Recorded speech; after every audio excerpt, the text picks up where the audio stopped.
明日你找了针线来，缝到帐子里去吧。放在那儿，平日里哪能看得着啊？二阿哥赏赐的多风光啊！依奴才看，堂堂正正放在厅里最好。缝在帐子里，我自己看着心安就是了。福晋，您怀的肯定是小阿哥，怀的是个宝。奴才就不明白了，这么大的喜事儿，您怎么还藏着掖着呢？这个孩子来得太突然了，也不知道贝勒爷会不会生气。怎么会生气呢？爷这些年都没有子嗣，贝勒爷都不知道召集多少回了。莫说是大阿哥，就连二阿哥在爷这个年龄都有什么？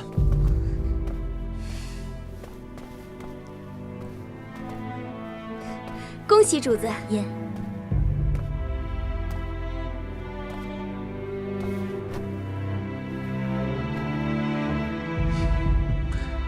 我这还没进屋，府里的奴才就端着奇珍异宝出了院子。好啊，这主子还没答应，你就把礼物收下了，胆子不小啊！奴才不敢。爷息怒，大夫一走，各府的贺礼就送了上来，伊利吉一直跟在我身边，绝没有往外传。葛代亦不敢宣扬。你如今有了身孕，要照顾好自己身子，别说跪就跪。来，坐这儿。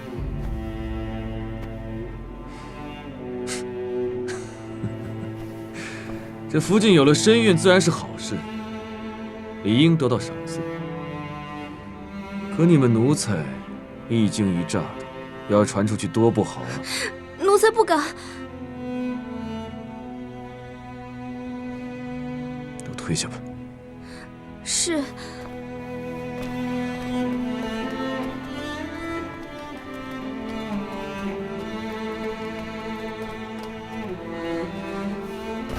爷息怒，葛代不在乎什么礼物。如果不是今日头晕，传了大夫来看，我也不知道自己有了身孕。奴才对不起爷，更对不起哥哥。怎么又跪下了？想必东哥一定跟你说过，你如今是主子，别自称奴才。快起来！我没有伤心，也没有生气。可是格格呢？这件事不是你与东哥的事，是我跟他的事。你不用担心，既然有了孩子，就安心的把他生下来。毕竟也是我皇太极的第一个孩子。都是我不好。爷，葛代和您一起去跟格格解释。要是格格心里有怨有恨，不能让他一个人憋着。不能了。如今这个情势，不知有多少眼睛盯着我跟东哥呢。你看，这绣弓跟材质都是明朝之物。今日收到新奏上的情报，大明的言官弹劾了辽东镇守李成梁，弃守辽左六堡800里疆土，率兵暴力驱赶几万农户，边境流血无数。大明皇帝已经将他撤了职。我们建州与辽东紧张多年，阿玛已是按捺不住。阿玛仇恨汉人汉物，不是一日两日的事。这赫图阿拉城哪个亲族不知？可这个时候，额齐克跟二哥哪儿来的明朝之物？葛代不知，不懂这些。上次乌节岩一战，额齐克消极退避，阿玛杀鸡儆猴。额齐克深以为耻，与明臣暗中交往，以备后路。恐怕这战火还没烧起来，兄弟阋墙就在眼前。阿嬷削了额济克兵权，要发兵，自然还要用人。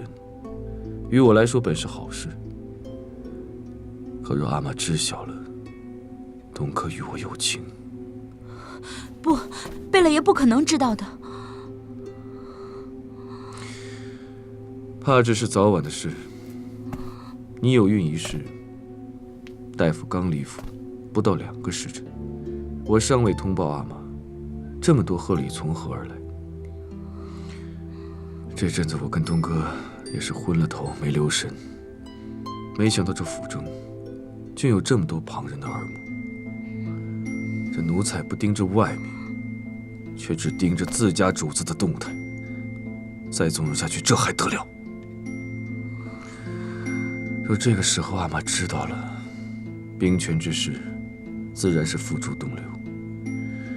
东哥那倔脾气，又宁为玉碎不为瓦全，只怕阿嬷一怒之下，要把他送出去。不能再让贝勒爷把格格送出去了。外面那些人像饿狼一样盯着格格，格格如果这时候被送出去，哪里还回得来？葛代，明日我就上报阿嬷，你有孕之事，求他与你主事之权。只要孩子一下来，你就是大福晋。这府里上下，不管是为了我，为了东哥，还是为了孩子，你都给我牢牢地盯紧了，一定要把那些怀有异心、行踪诡异的奴才揪出来，能换的立马换掉，不能换的就先放着。只是有孕，按理不应该伤身。你又向来那么……我可以的。可是格格他……东哥那边，让我再想想。我今晚还是在书房睡，你早点休息吧。嗯。这些明朝之物，你悄悄处理了，不要声张。是。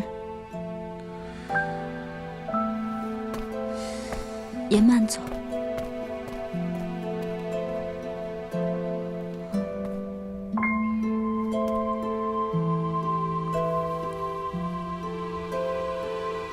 孩子，额内真不知道，你这一次来是福还是祸？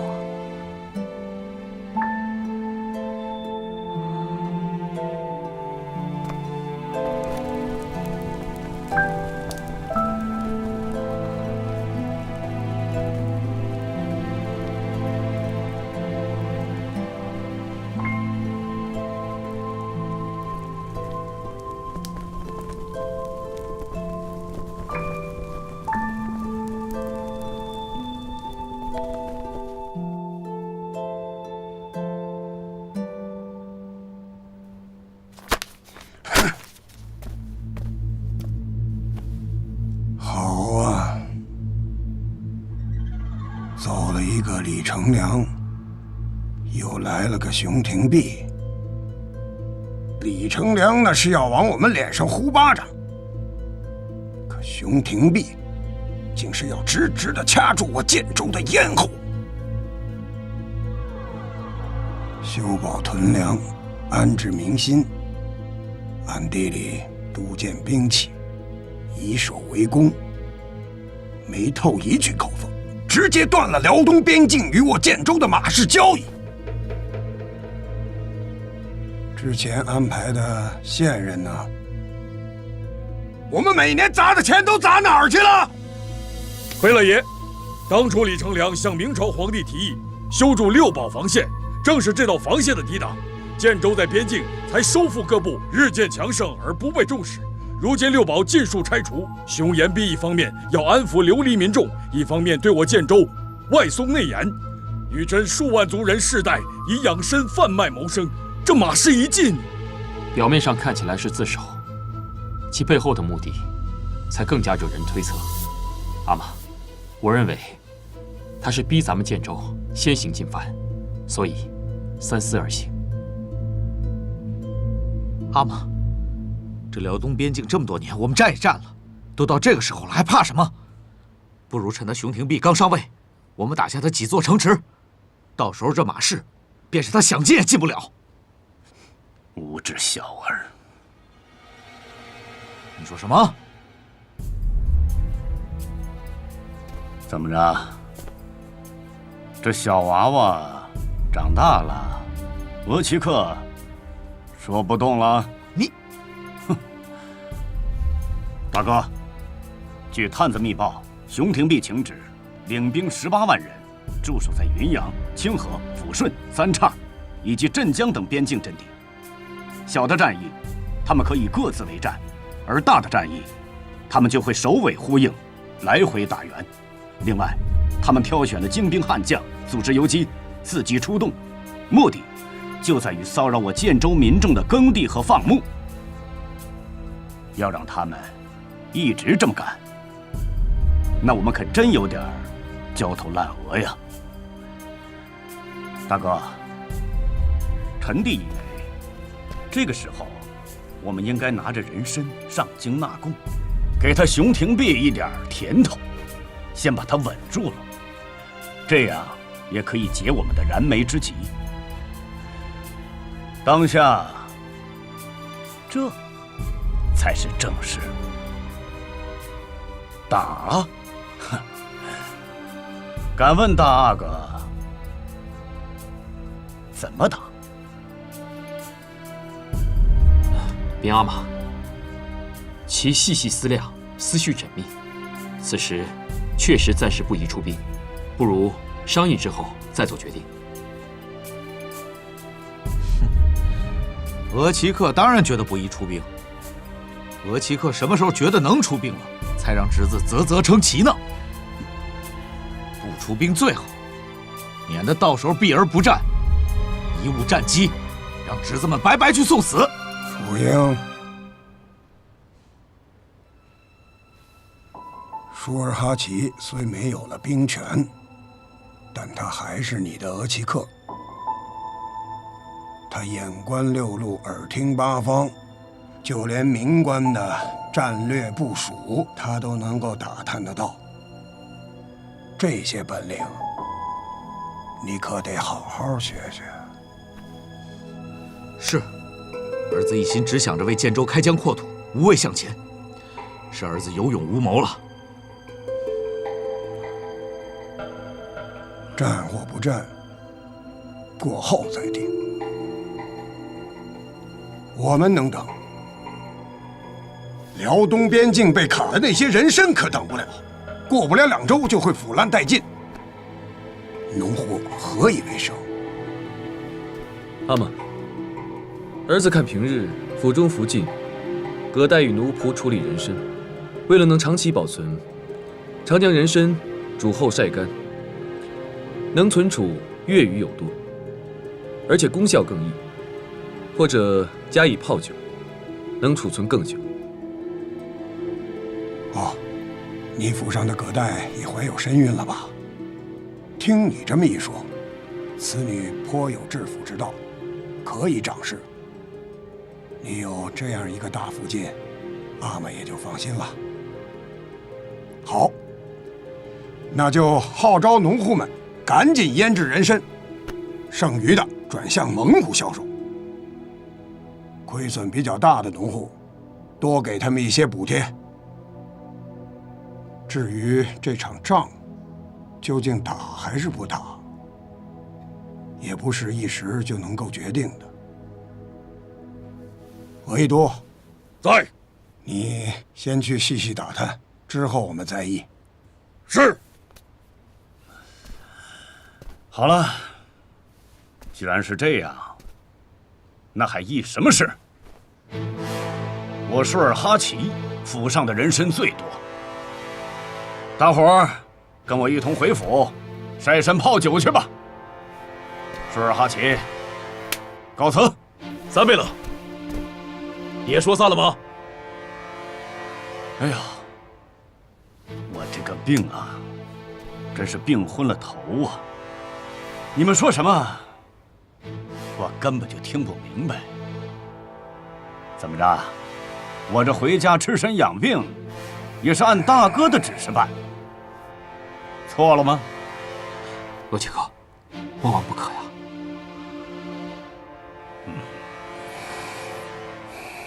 呀！啊，三贝勒是病糊涂了，说胡话了，是该回去好好休息了。没事没事，咱们一咱们的，不碍事。额齐克，现在就这么走了，可把阿玛放在眼里。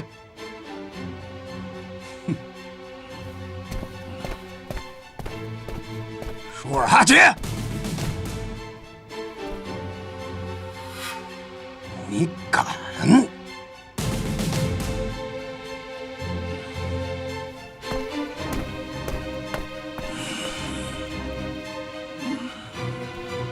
贝勒爷息怒啊！三贝勒说的并不是没有道理啊。此事外患当前，我们应当一致对外。还一致对什么外？我看舒尔哈齐是要把建州基业拱手让人，做一辈子的逍遥贝了。贝勒爷息怒啊！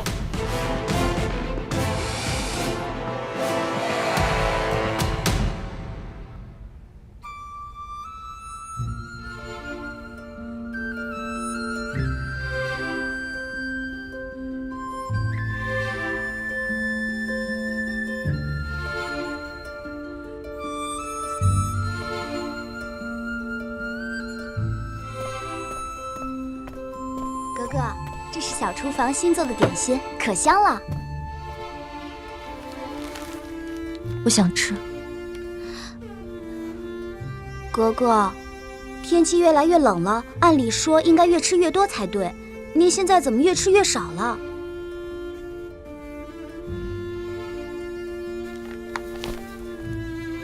唐朝孟郊说：“饮食弥精粗，衣长诗宽窄。”哥哥爱念诗，奴才听不懂。哥哥您笑了。这几天您门也不出，话也不说，吓得奴才都……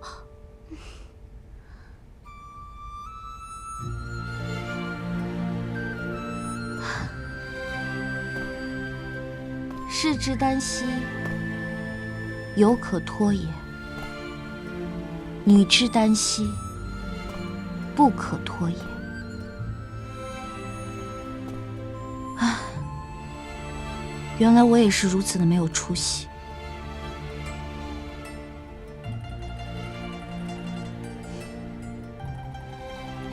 今天贝勒爷找众人议事来着。是，辽东那边换了个官，听说建州农民的日子不好过。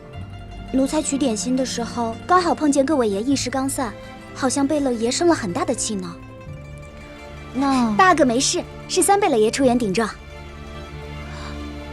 多嘴，谁要问他了？对外人称我病了，谁也不见。天气太冷了，等暖和了再出去吧。是。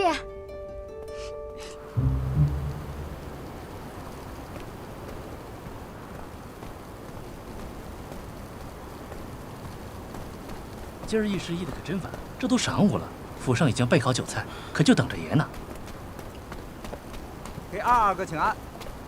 起来吧。打扰二阿哥，我家爷温好了酒，想请阿哥共饮。你是哪个府上的？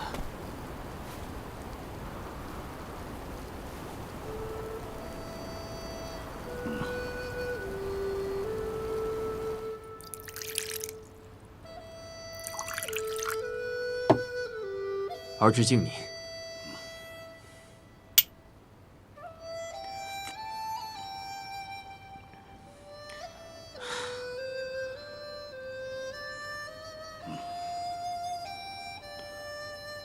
啊，这酒入口细腻，留香又非常之浓厚，好酒啊！来，戴珊，你再尝尝这个糕点如何？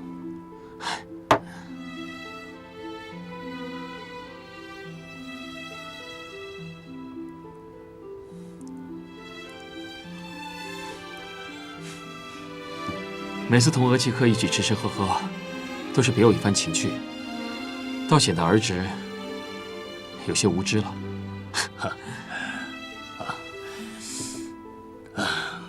倒不是你额齐克有情趣，只是这大明地大物博，吃喝自然文雅精致。岱山，额齐克这些年待你如何呀？这些年，多亏了额齐克的照料，儿侄才有今日的出息。您也知道，我与您那3个儿子，纵马饮酒，交际颇深，可谓无话不谈。唉，看到你们平日玩耍，不禁让我想起了我们兄弟5人年幼的时候。我阿玛战死的早，留下我们兄弟5人坎坷求生，一架起兵。我2哥因为战事一身的伤病，只能养着。4弟他无后，病死的早。这老5中庸，只有我和你阿玛相互扶持至今。回不去了。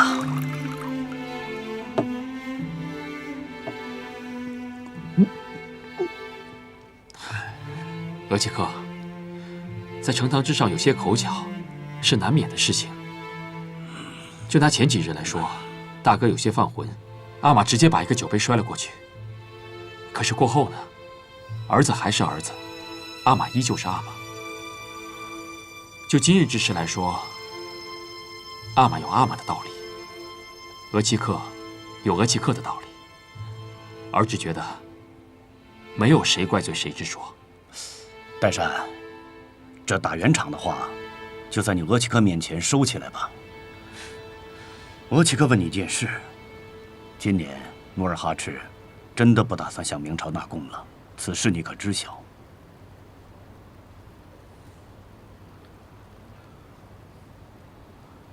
是吗？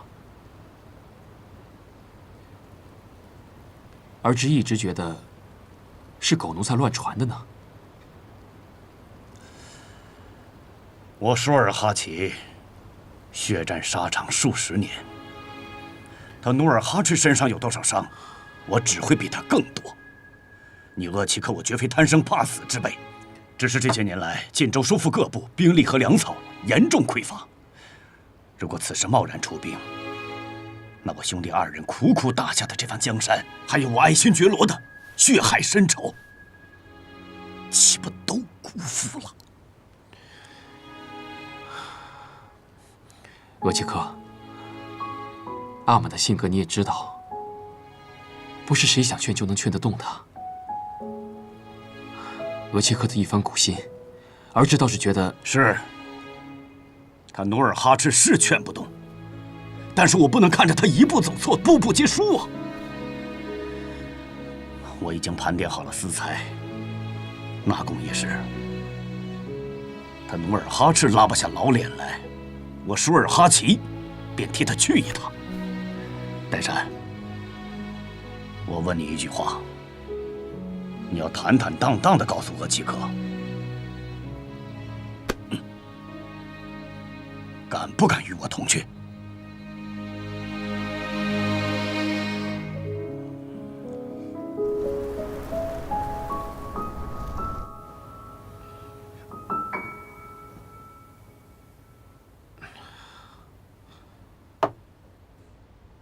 爷，这菜都凉了，要不奴才给您热热？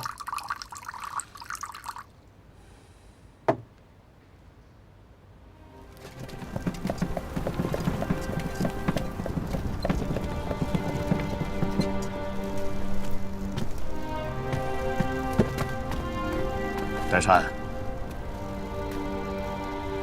收拾好行李，即刻就来。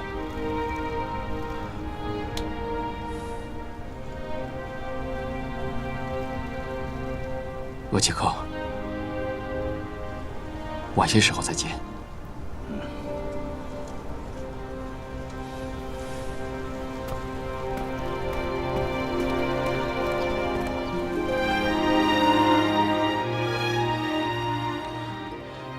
那三贝勒送过来的酒水，还有礼品，全在仓库里存着吗？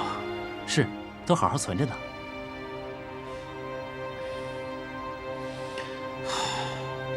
哦，倒是有一幅灵童弄礼图，上次八阿哥的葛代附近有写，大福晋便替爷做主，当做贺礼送了。糊涂！什么时候送去的？哦，这已经是2个月以前的事了，大福晋亲手选的。老八也就罢了，其他府上的有送什么吗？除了那幅灵童弄礼图，便再没有了。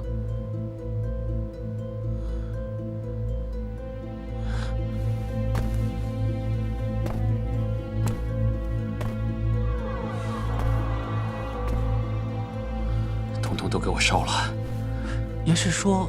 我是说把三贝勒府送过来的所有礼品，统统都给我烧了。把酒水倒到水井里，现在马上去给我备马，我要去一趟舒勒贝勒府。可舒勒贝勒爷吩咐你做什么就去做什么，悄悄的备马，不许让任何人听见。赶快去！是。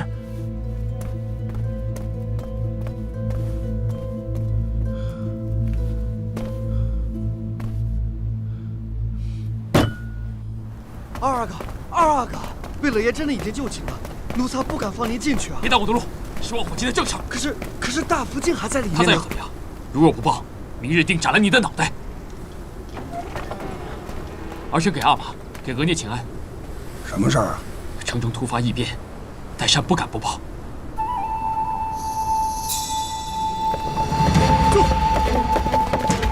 住！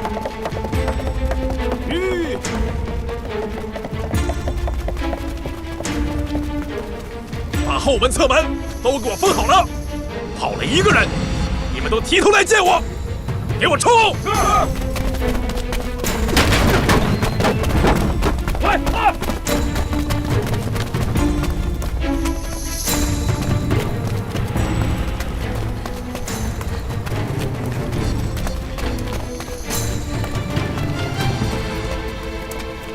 三贝勒呢？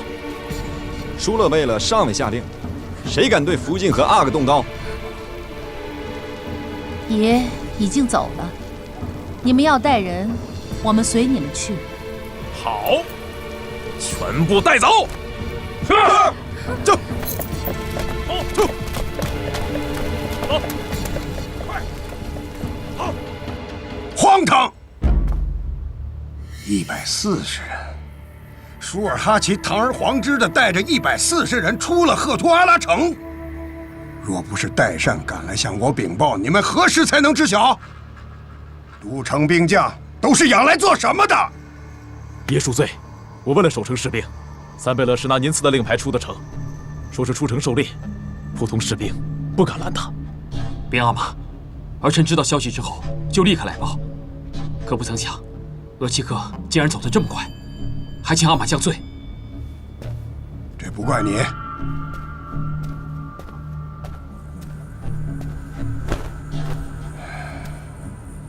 一起打天下的兄弟，竟拿着我赐的令牌，大大方方地开了我的城门，弃我而去。好，他既然敢走，便不再是你们的额齐克，也不再是建州的三贝了。霍尔汗传令，霍尔汗在，抄没舒尔哈齐所有家产，其7眷子嗣立即斩杀。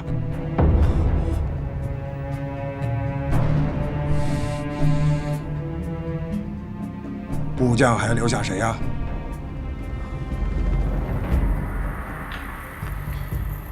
部将乌尔坤，尚在。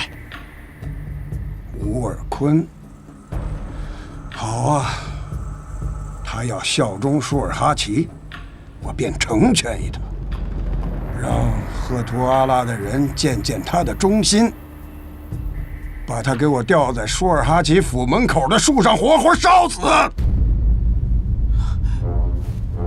请阿玛息怒，兄听婢行官上任，铁石心肠。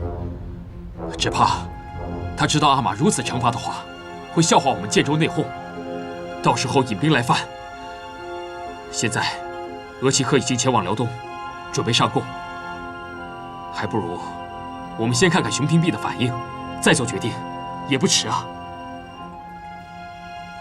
舒尔哈齐只是一时猪油蒙了心，还请贝勒爷顾念兄弟之情，念在他为建州立下的汗马功劳，手下留情。他这样轰轰烈烈的走，不只是背弃我努尔哈赤，背弃了建州，更是当着世人的面嘲笑我、羞辱我。我若宽恕他，岂不是让天下人以为这赫图阿拉城谁都可以来去自如吗？阿玛，额齐克虽然走了，但是七眷和子嗣还有部将，一个都没有带走，可见他还是心系建州，并无冒犯之意。乃善，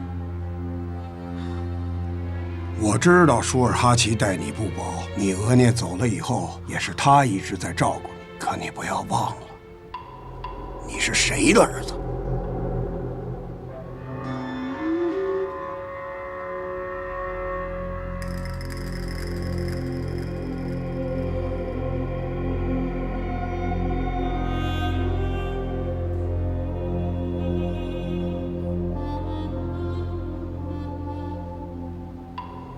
请阿玛息怒。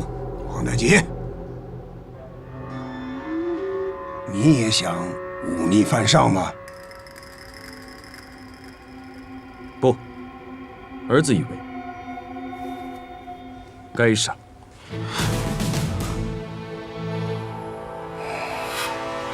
接下马氏刚进，舒尔哈齐不顾阿玛指示，私自上贡，那是逼着阿玛在盐城。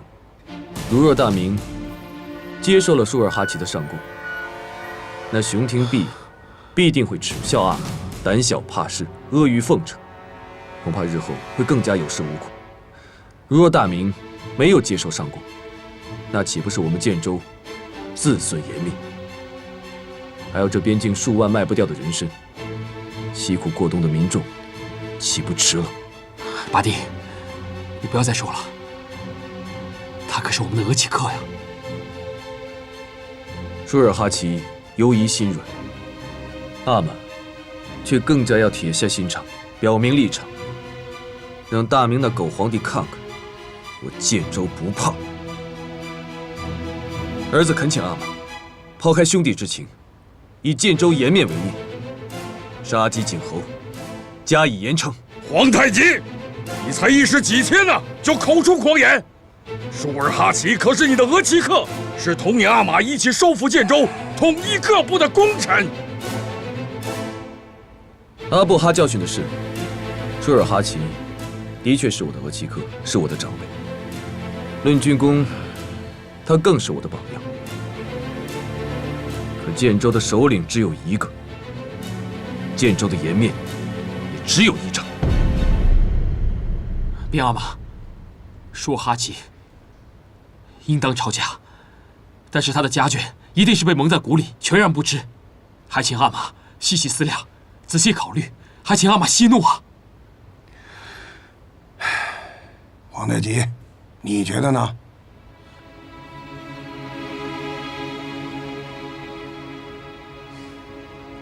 回阿玛，既要论起功过，阿尔通阿、扎萨克图奢靡无度，杀了也罢。乌尔坤是舒尔哈齐的亲信，却没有劝主效忠，罪应严惩。次子阿敏多有军功，可暂时收监不杀。基尔哈朗年幼，也可交与正直之臣，慢慢教化。至于其嫡福晋、侧福晋，皆是重臣之女，可暂时幽禁，以正视听，也算是给舒尔哈齐留个退路和颜面。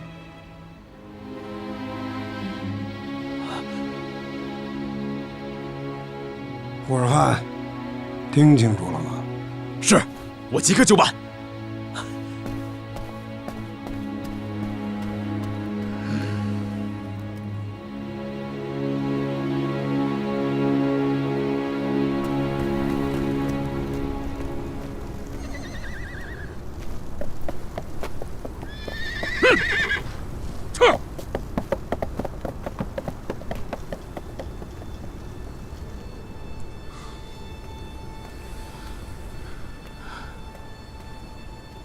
八弟，二哥，谢谢你，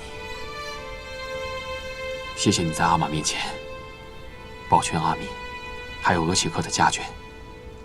只是额齐克这一走，真不知道如何收场。怕是过不了多久，还是要回来。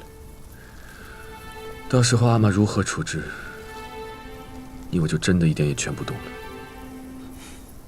说句大逆不道的话吧，我若是他的话，便不会回来。辽东的官吏怎么敢留他？怕是恨不得绑了他扔回建州，正好坐山观虎斗，不是吗？额亦都在阿玛一家起兵的时候，就陪在他的左右。额齐克跟阿玛也都是过命的关系，对于他们而言，宛如剜心割肉一般。只是你在阿玛面前进言，那额亦都又是你的岳父，恐怕他很难理解你的用心良苦。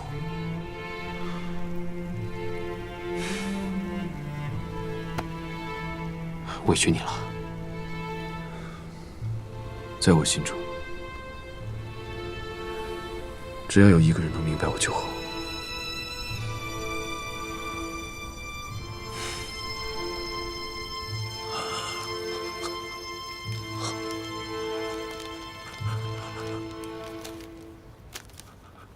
是阿玛，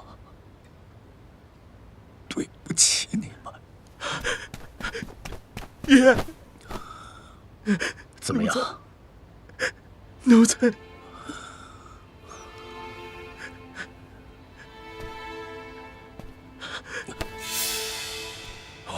你头发怎么了？那个姓熊的，先是告病，拒而不见。奴才谨记贝勒爷的嘱托，日夜敲门。那个熊府的士兵，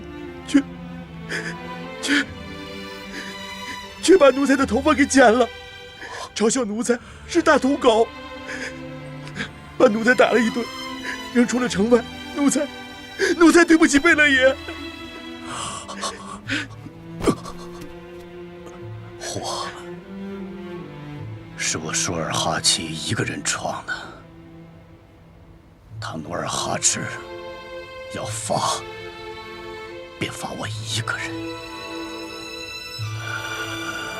要杀，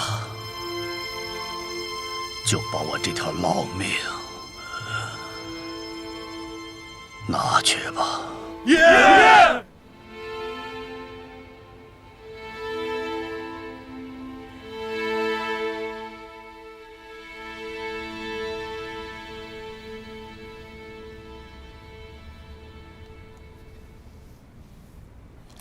只是打入了地牢。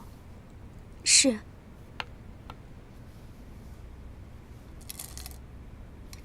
看来贝勒爷还是顾念兄弟之情的，只是难为了这舒尔哈齐，还敢赶回来。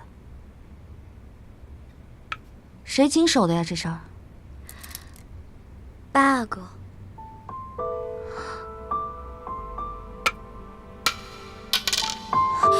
奴才该死。下了也下不好，不下了。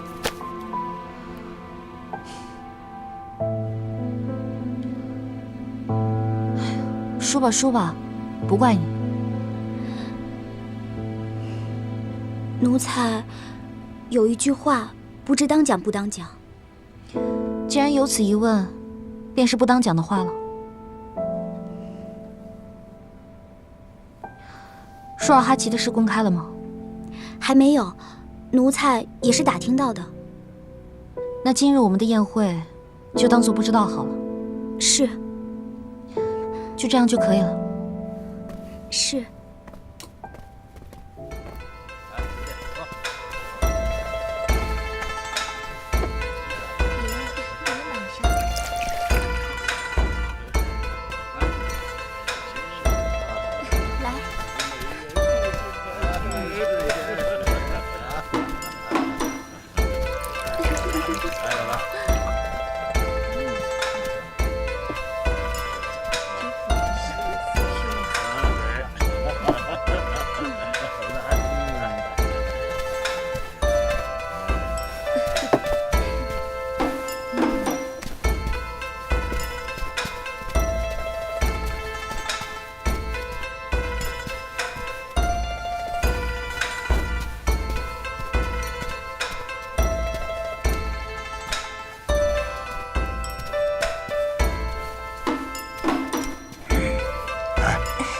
谢谢。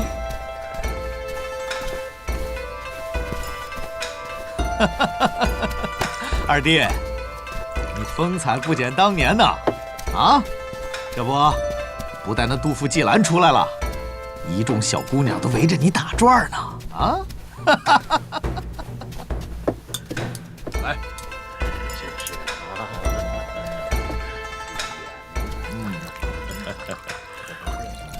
哎，你瞎了吗？别拦着我！你不能进去，哥哥。你放开我！